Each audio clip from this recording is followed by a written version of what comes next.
नमस्कार साथियों। 69,000 वैकेंसियों पर संकट का बादल मंडराने लगा है। जी हाँ, हाईकोर्ट ने डंडा कर दिया। हाईकोर्ट ने सरकार को आदेश दिया है कि इन अभ्यर्थियों को हटाइएगा, इनकी नौकरी छीनिएगा। और जिनकी संख्या दोस्तों करीब 12 से 15,000 है। जी हाँ, 69,000 भर्तियां जो हुई थी उत्तर प्रदेश में बेसिक शिक्षकों की 69,000, उसमें करीब 12 से 15,000 अभ्यर्थियों की शिक्षकों की नौकरी चली जाएगी। क्या सच में उनकी नौकरी जाएगी या नहीं जाएगी, ये मैं इस वीडियो में आपको बताऊंगा। इसलिए वीडियो को पूरा देखिएगा, लास्ट तक देखिएगा, ताकि आपको सही जानकारी मिल सके। और जो लोग परेशान है यार, भैया नौकरी तो मेन है, वही सरकारी नौकरी चली जाए तो यार कितनी थू होगी। सोचिएगा, आपको सरकारी नौकरी मिली, पूरे मोहल्ले में आपकी शान हो गई, आपको भी एक बैग मिल गया, आपकी शादी हो गई किसी सरकारी टीचर से, महिला से, या आप अगर महिला है तो आपकी शादी किसी सरकारी टीचर से होगी, पुरुष से। अब सोचिएगा, ऐसे में पता चले कि मेरी नौकरी जाने वाली है तो सामने वाले पे क्या बीतेगी। भाई उसने नौकरी करी थी शादी वाली से, या लड़की ने नौकरी करी थी शादी वाले टीचर से। अब ऐसे में नौकरी नहीं रहेगी तो क्या हालत होगी, कहीं उनकी शादी ना टूट जाए। ये सारी बातें दोस्तों मैं आपको बताऊंगा, पूरी की पूरी क्लियर बात होगी अच्छे से कि आखिर आदेश क्या है, क्या इसका इफेक्ट रहेगा, क्या सच में फ़ायदा वो लोग हटाए जाएंगे या नहीं हटाए जाएंगे। और अगर ऐसा आदेश हो चुका है, बेसिक बीएसए को आदेश किया गया है, तो उनको कैसे राहत मिल सकती है कि वह हाईकोर्ट ने ही आदेश दिया है, तो ऐसे में वो क्या करेंगे। चलेगा, सबसे पहले मैं मैटर बता दूं, मैटर क्या है। देखिए, अगर 69,000 की जो भर्तियाँ हुई थी उसमें क्या था कि 2 साल की बीटीसी होती है। 2 साल की बीटीसी होती है, तो जिनके लास्ट ईयर में बैक आई थी, जिनके लास्ट ईयर में, जिनकी जैसे 4 सेमेस्टर हुए तो लास्ट ईयर वाले में बैक आ गई। अब चूंकि बैक तो आ गई है, तो ऐसे में कायदे में वो फॉर्म नहीं भर सकते हैं। आपको भी पता है, फॉर्म नहीं भर सकते हैं।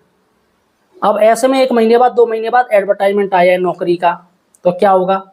उनको ये भी पता है कि भैया मेरा पेपर भी हो जाएगा जल्दी। अब ऐसे में वो असमंजस की स्थिति आ जाती है कि 1 महीने में एडवर्टाइजमेंट, पूरा फॉर्म भरने का टाइम रहेगा और मेरा एग्ज़ाम भी उसी महीने में हो जाएगा या लास्ट में हो जाएगा। जैसे कि एडवर्टाइजमेंट की जो अंतिम डेट है वो थी 22 दिसंबर 2018। सोचिएगा, ये आपको फॉर्म भरने की डेट है, वो 22 दिसंबर 2018 है। उसके बाद कोई भी डॉक्यूमेंट मान्य नहीं होगा इस डेट के बाद, जिसमें नोटिफिकेशन में बताया गया था, दिया गया था। इससे पहले के डॉक्यूमेंट सारे मान्य हैं, उसके बाद कोई मान्य नहीं होंगे।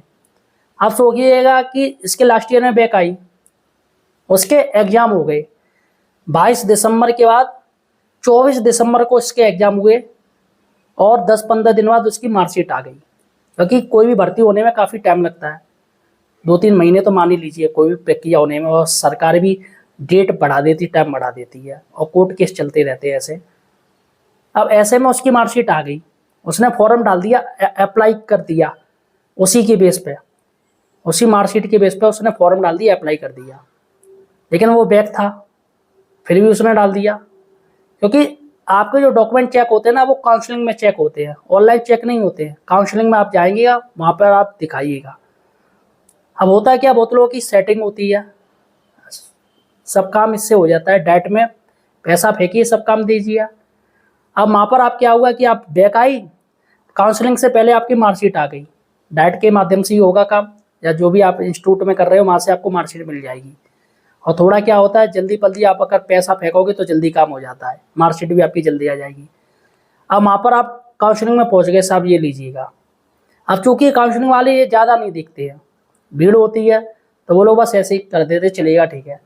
अब ऐसे में ध्यान कौन देता है, जो आपके आसपास के जो शिक्षक गण होते हैं, जो बीटीसीएन होते हैं या बीएड वाले, वो ध्यान देते हैं।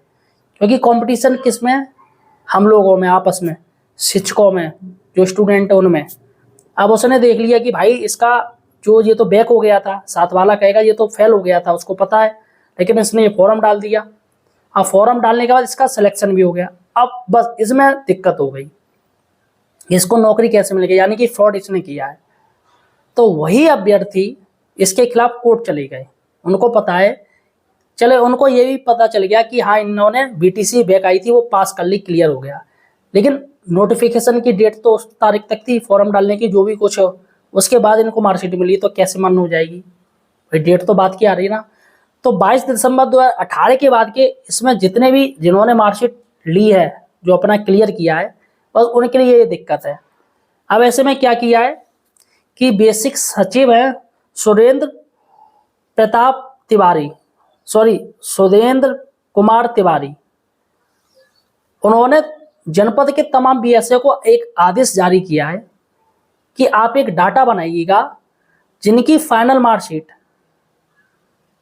22 दिसंबर 2018 के बाद की है, क्योंकि डेट तो आएगी, उनकी एक लिस्ट बनाइएगा और फिर इनके पास सरकार लेगी।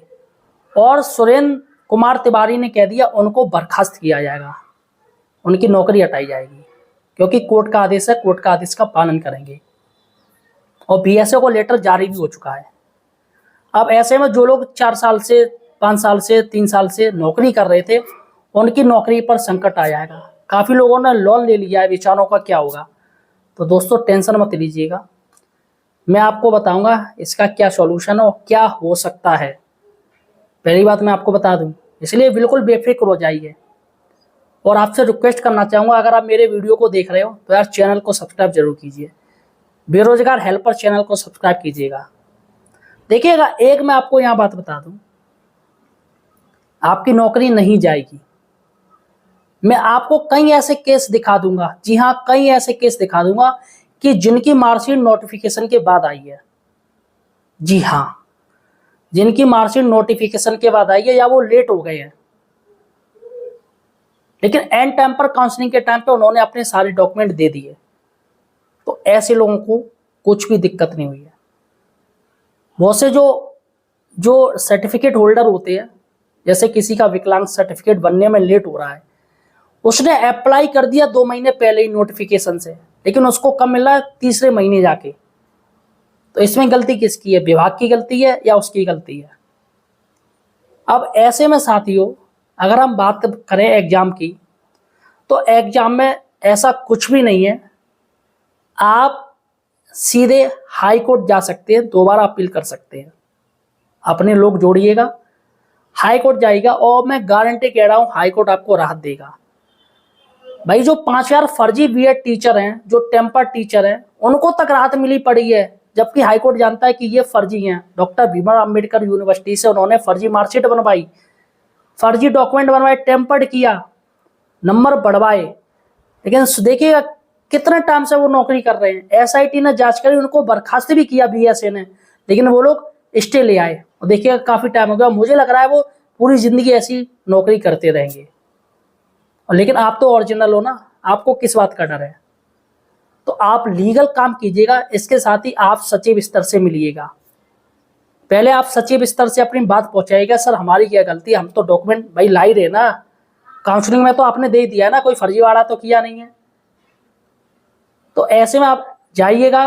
काफ़ी मैंने ये भी देखा है कि जो टेट जिन्होंने एग्जाम दिया था, उनके जो टेट है वो नहीं आ पाई। बाद में जब नोटिफिकेशन चला गया तब उनके ऑनलाइन आई, लेकिन उन्होंने टेट क्या जो था, जो नंबर थे वो अंदाजे से भर दिए। क्योंकि भाई इसमें किसका है गलती? इसका उन लोगों की गलती है, टेट वालों की। उन्होंने टाइम पे मार्कशीट क्यों नहीं दी? वो लोग लेट चल रहे हैं, हमारी थोड़ी गलती है। तो वो भी मान्य किए गए हैं। नोटिफिकेशन के बाद टेट मार्कशीट आई है और वो लगाई है उन्होंने, तो वो मान्य किए गए हैं, काफ़ी लोग हैं। अब चूंकि ये हाईकोर्ट अभ्यर्थी ही हाईकोर्ट गए हैं, अपने साथियों के खिलाफ हाईकोर्ट गए, उनकी नौकरी छीनने गए हैं, तो सरकार को क्या है? सरकार को तो फायदा ही है, पैसा ना देना पड़ेगा, वेतन ना देना पड़ेगा, उनको तो मजा ही है। भाई बेसिक में क्या है, सब एक दूसरे की टांग खींचते हैं, सब एक दूसरे को लड़ मरते हैं, सब एक दूसरे को नीचा दिखाने की कोशिश करते हैं। सब ये नहीं चाहते कि भाई चल कोई नहीं, उसका भला हो जाए, मेरा छोड़े है। लेकिन नौकरी पे बात आ गई तो यार वो तो है ही। तो आप टेंशन मत लीजिएगा, सरकार आपका साथ या ना दे, कोर्ट आपका साथ जरूर देगा, और आपको एक सहानुभूति के तौर पर, एक इंसानियत के नाते आपको इससे बरी कर देगा। फिलहाल आपका क्या कहना है? आप किस जिले से हो? आपका नाम क्या है? आपको कितने साल हो गए नौकरी करने के? मुझे कमेंट सेक्शन जरूर बताएगा। और हमारे चैनल बेरोजगार हेल्पर को सब्सक्राइब जरूर कीजिएगा। मिलते हैं एक नई वीडियो के साथ, तब तक के लिए धन्यवाद।